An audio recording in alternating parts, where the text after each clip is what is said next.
Caminando en la fe. La carta a los Colosenses es el tema que voy a estar compartiendo con ustedes en este su programa Caminando en la Fe, que se transmite a través de la televisora de la Fuerza Armada Nacional Bolivariana, que ustedes pueden seguir en nuestra plataforma digital Obispado Castrense Venezuela y nuestro canal de YouTube Ordimil Piso Venezuela. Que nadie los engañe con seductores argumentos, dice la carta a los Colosenses, capítulo 2, versículo 4. Y esto está dirigido, por supuesto, por el apóstol Pablo a la comunidad cristiana de Colosas. Colosas era una pequeña ciudad del Asia Menor, ubicada a unos 150 kilómetros, 150 kilómetros al este de Éfeso, en lo que hoy conocemos como Turquía.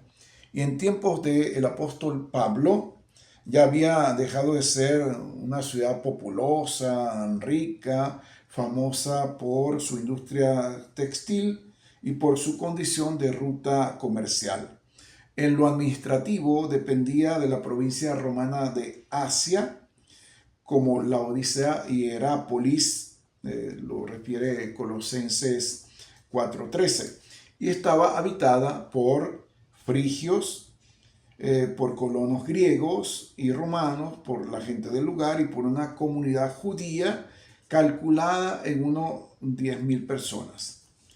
Pablo no fundó la comunidad de Colosas, quizás fue Epafras, discípulo y colaborador querido del apóstol, nacido allí en Colosas y preocupado por la fe de los suyos, tal como nos lo refiere la misma carta a los Colosenses en el capítulo 4, versículos del 12 al 13.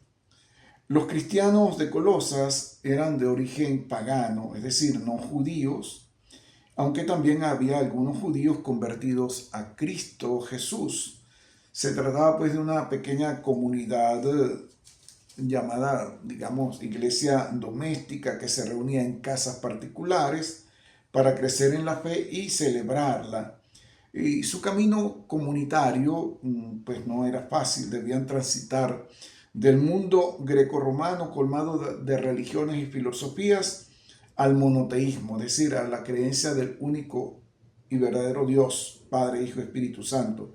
Del mundo rural al mundo urbano, de ser guiados por apóstoles, testigos directos de Jesús, casi todos muertos, a líderes como Epafras, y que es de la segunda generación, digamos, de discípulos entre el año 70 y el 110 después de Cristo, que no conocieron directamente a Jesús. También tenían que transitar de una doctrina y disciplina influida por las tradiciones judías a unas comunidades insertas en el mundo greco-romano, con culturas y desafíos bastante fuertes. Podemos pensar que el aprendizaje debió ser arduo y con muchos tropiezos. De ahí que se muestren los sufrimientos de Pablo por hacer que sus comunidades se centren en Jesucristo, Señor de la historia y del cosmos. ¿Qué pasaba en Colosas? ¿Qué ocurría en Colosas? El principal problema de las comunidades es que se habían dejado seducir por filosofías y argumentos estériles, dice Colosenses en el capítulo 2, versículo 8, que las alejaban de Jesucristo y de su enseñanza. No es fácil precisar en qué consisten esas filosofías, pero tenemos algunos datos acerca de qué seduce de tal modo a los cristianos de Colosas que llegan a poner en duda la divinidad de Jesucristo, su centralidad en la historia de la salvación y su soberanía sobre toda criatura. Con ello, pues afectan su propia identidad de discípulos y la naturaleza y la misión de la iglesia. Se trata entonces de un conjunto de filosofías religiosas que resultaban llamativas para quienes aún no se habían desprendido del todo de sus creencias idolátricas. Estas filosofías tienen que ver con poderes cósmicos, tronos, dominaciones, tal como lo refiere Colosenses 2:8, y espíritus superiores como los ángeles, considerados fuerzas sobrehumanas a las que hay que respetar y rendir culto. Se pensaba que habitaban en un segundo cielo, es decir, el espacio intermedio entre Dios y los hombres, que ejercían estas criaturas un fuerte control sobre la vida y el destino de los hombres y que determinaban el curso del cosmos. A estos seres intermediarios entre Dios y los hombres se pensaba que había que honrarlos con actos de culto y determinadas conductas. Así lo dice la segunda, el capítulo 2, versículo 16 y el versículo 23 de Colosenses, y la primera de Timoteo, capítulo 4, del 1 al 3. Muchas eran las teorías y especulaciones que circulaban por gran parte del Imperio Romano. Unas eran de carácter gnóstico, centradas en el conocimiento de ciencias secretas para iniciados, por las cuales se buscaba la progresiva unión con la divinidad. Otras eran de carácter mistérico, centradas en el culto, pues mediante ritos secretos y sagrados se buscaba acceder a la divinidad. De allí pues que Pablo diga que nadie los engañe con seductores argumentos, porque Cristo es la imagen de Dios invisible, y esa es la teología de Pablo en esta carta a los Colosenses. El principal peligro para la comunidad es olvidar la centralidad de Cristo por dejarse arrastrar por doctrinas que enseñaban que los poderes cósmicos y angélicos eran auténticos intermediarios entre Dios y la humanidad. El problema ya no es la liberación de la esclavitud a la que la ley de Moisés somete a sus seguidores, como para algunos judeocristianos, sino la liberación de esos poderes omnipresentes y temidos que controlaban la vida humana. Frente a esto, se enseña que la plenitud de los bienes salvíficos de Dios reside en la corporalidad de Jesucristo y de ningún modo de dichos poderes, por lo que ninguno ha recibido el encargo de salvar a la humanidad. Cristo es para los hombres la única y plena presencia corporal de Dios Salvador. En Él y por Él, Dios manifiesta visiblemente su sabiduría divina y realiza la reconciliación. Colosenses 1:26. Este misterio estuvo escondido durante siglos, pero ahora Dios decidió revelarlo y realizarlo en sus elegidos. Jesucristo, por obediencia al Padre, derramó su sangre en la cruz para reconciliar a la humanidad con Dios. Luego el Padre lo resucitó y lo sentó a su derecha, convirtiéndolo en Señor y primogénito de toda criatura. Colosenses 1:15. No hay pues otro soberano de toda criatura humana y sobrehumana, sino Cristo Jesús. El Señor ha vencido para siempre los poderes cósmicos y angélicos, y su dominio sobre la humanidad es total. El creyente no tiene ya que responder a ellos, sino a su Señor o Salvador universal, en quien reside la plenitud de Dios y quien funda la esperanza en tiempos de sufrimiento y crisis.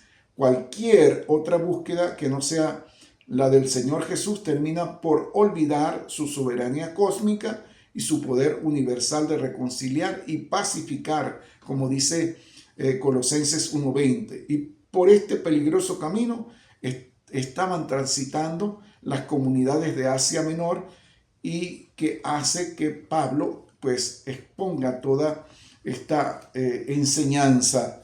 La soberanía universal de Cristo involucra a la iglesia, lo que expresa con una metáfora diciendo que Jesucristo es la cabeza de la iglesia y este es su cuerpo. Por tanto, Cristo no es solo Señor del cosmos, sino también de la iglesia, cuya existencia y misión se fundamenta en la comunión con su cabeza, que es Cristo. Por esta razón, si Pablo y los ministros del Evangelio anuncian a Cristo Jesús y son sus servidores, también lo son de la iglesia, porque lo que padecen y sufren por ella es a causa del seguimiento de Cristo, el Señor de la historia, el Señor del cosmos, el Salvador y el Redentor de la humanidad.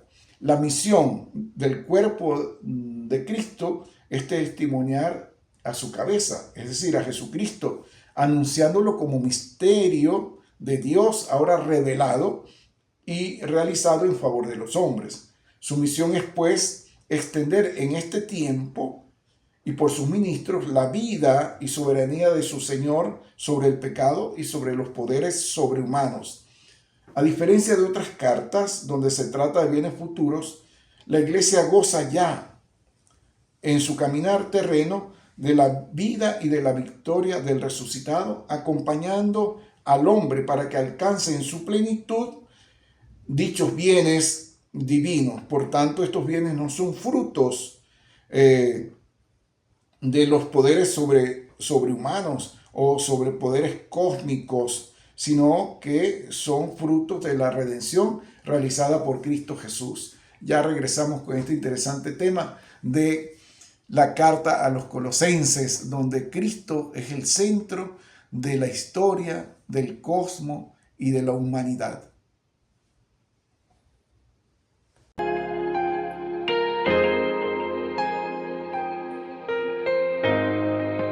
Caminando en la fe.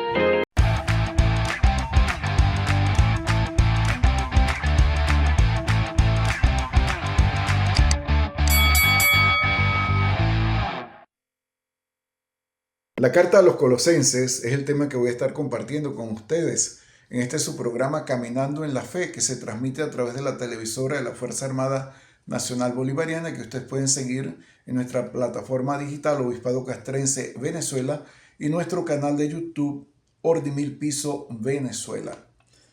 Que nadie los engañe con seductores argumentos, dice la carta a los Colosenses, capítulo 2, versículo 4. Y esto está dirigido, por supuesto, por el apóstol Pablo a la comunidad cristiana de Colosas.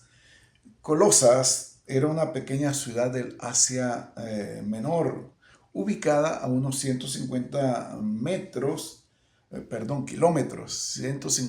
kilómetros al este de Éfeso, en lo que hoy conocemos como Turquía.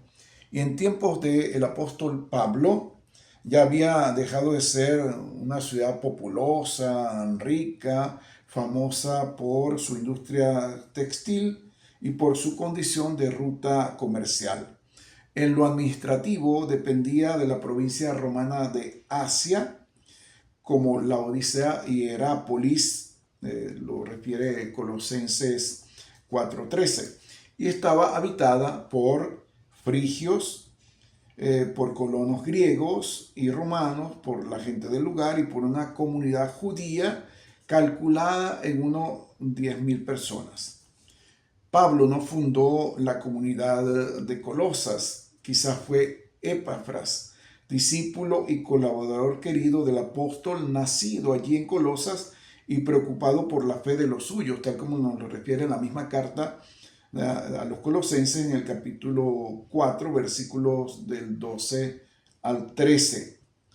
Los cristianos de Colosas eran de origen pagano, es decir, no judíos, aunque también había algunos judíos convertidos a Cristo Jesús. Se trataba pues de una pequeña comunidad llamada, digamos, iglesia doméstica, que se reunía en casas particulares para crecer en la fe y celebrarla. Y su camino comunitario pues no era fácil, debían transitar del mundo grecorromano colmado de religiones y filosofías al monoteísmo, es decir, a la creencia del único y verdadero Dios, Padre, Hijo y Espíritu Santo. Del mundo rural al mundo urbano, de ser guiados por apóstoles, testigos directos de Jesús, casi todos muertos, a líderes como Epafras, y que es de la segunda generación, digamos, de discípulos entre el año 70 y el 110 después de Cristo, que no conocieron directamente a Jesús. También tenían que transitar de una doctrina y disciplina influida por las tradiciones judías a unas comunidades insertas en el mundo greco-romano, con culturas y desafíos bastante fuertes. Podemos pensar que el aprendizaje debió ser arduo y con muchos tropiezos. De ahí que se muestren los sufrimientos de Pablo por hacer que sus comunidades se centren en Jesucristo, Señor de la historia y del cosmos. ¿Qué pasaba en Colosas? ¿Qué ocurría en Colosas? El principal problema de las comunidades es que se habían dejado seducir por filosofías y argumentos estériles, dice Colosenses en el capítulo 2, versículo 8, que las alejaban de Jesucristo y de su enseñanza. No es fácil precisar en qué consisten esas filosofías, pero tenemos algunos datos acerca de qué seduce de tal modo a los cristianos de Colosas que llegan a poner en duda la divinidad de Jesucristo, su centralidad en la historia de la salvación y su soberanía sobre toda criatura. Con ello, pues afectan su propia identidad de discípulos y la naturaleza y la misión de la iglesia. Se trata entonces de un conjunto de filosofías religiosas que resultaban llamativas para quienes aún no se habían desprendido del todo de sus creencias idolátricas. Estas filosofías tienen que ver con poderes cósmicos, tronos, dominaciones, tal como lo refiere Colosenses 2:8, y espíritus superiores como los ángeles, considerados fuerzas sobrehumanas a las que hay que respetar y rendir culto. Se pensaba que habitaban en un segundo cielo, es decir, el espacio intermedio entre Dios y los hombres, que ejercían estas criaturas un fuerte control sobre la vida y el destino de los hombres y que determinaban el curso del cosmos. A estos seres intermediarios entre Dios y los hombres se pensaba que había que honrarlos con actos de culto y determinadas conductas. Así lo dice la segunda, el capítulo 2, versículo 16 y el versículo 23 de Colosenses, y la primera de Timoteo, capítulo 4, del 1 al 3. Muchas eran las teorías y especulaciones que circulaban por gran parte del Imperio Romano. Unas eran de carácter gnóstico, centradas en el conocimiento de ciencias secretas para iniciados, por las cuales se buscaba la progresiva unión con la divinidad. Otras eran de carácter mistérico, centradas en el culto, pues mediante ritos secretos y sagrados se buscaba acceder a la divinidad. De allí pues que Pablo diga que nadie los engañe con seductores argumentos, porque Cristo es la imagen de Dios invisible, y esa es la teología de Pablo en esta carta a los colosenses. El principal peligro para la comunidad es olvidar la centralidad de Cristo por dejarse arrastrar por doctrinas que enseñaban que los poderes cósmicos y angélicos eran auténticos intermediarios entre Dios y la humanidad. El problema ya no es la liberación de la esclavitud a la que la ley de Moisés somete a sus seguidores, como para algunos judeocristianos, sino la liberación de esos poderes omnipresentes y temidos que controlaban la vida humana. Frente a esto, se enseña que la plenitud de los bienes salvíficos de Dios reside en la corporalidad de Jesucristo y de ningún modo de dichos poderes, por lo que ninguno ha recibido el encargo de salvar a la humanidad. Cristo es para los hombres la única y plena presencia corporal de Dios Salvador. En Él y por Él, Dios manifiesta visiblemente su sabiduría divina y realiza la reconciliación. Colosenses 1:26. Este misterio estuvo escondido durante siglos, pero ahora Dios decidió revelarlo y realizarlo en sus elegidos. Jesucristo, por obediencia al Padre, derramó su sangre en la cruz para reconciliar a la humanidad con Dios. Luego el Padre lo resucitó y lo sentó a su derecha, convirtiéndolo en Señor y primogénito de toda criatura. Colosenses 1:15. No hay pues otro soberano de toda criatura humana y sobrehumana, sino Cristo Jesús. El Señor ha vencido para siempre los poderes cósmicos y angélicos, y su dominio sobre la humanidad es total. El creyente no tiene ya que responder a ellos, sino a su Señor o Salvador universal, en quien reside la plenitud de Dios y quien funda la esperanza en tiempos de sufrimiento y crisis. Cualquier otra búsqueda que no sea la del Señor Jesús termina por olvidar su soberanía cósmica y su poder universal de reconciliar y pacificar, como dice Colosenses 1:20. Y por este peligroso camino estaban transitando las comunidades de Asia Menor, y que hace que Pablo pues exponga toda esta enseñanza. La soberanía universal de Cristo involucra a la iglesia, lo que expresa con una metáfora diciendo que Jesucristo es la cabeza de la iglesia y este es su cuerpo. Por tanto, Cristo no es solo Señor del cosmos, sino también de la iglesia, cuya existencia y misión se fundamenta en la comunión con su cabeza, que es Cristo. Por esta razón, si Pablo y los ministros del Evangelio anuncian a Cristo Jesús y son sus servidores, también lo son de la iglesia, porque lo que padecen y sufren por ella es a causa del seguimiento de Cristo, el Señor de la historia, el Señor del cosmos, el Salvador y el Redentor de la humanidad. La misión del cuerpo de Cristo es testimoniar a su cabeza, es decir, a Jesucristo, anunciándolo como misterio de Dios ahora revelado y realizado en favor de los hombres. Su misión es, pues, extender en este tiempo y por sus ministros la vida y soberanía de su Señor sobre el pecado y sobre los poderes sobrehumanos. A diferencia de otras cartas donde se trata de bienes futuros, la iglesia goza ya en su caminar terreno de la vida y de la victoria del resucitado, acompañando al hombre para que alcance en su plenitud dichos bienes divinos. Por tanto, estos bienes no son frutos de los poderes sobrehumanos o sobre poderes cósmicos, sino que son frutos de la redención realizada por Cristo Jesús. Ya regresamos con este interesante tema de la carta a los Colosenses, donde Cristo es el centro de la historia, del cosmos y de la humanidad.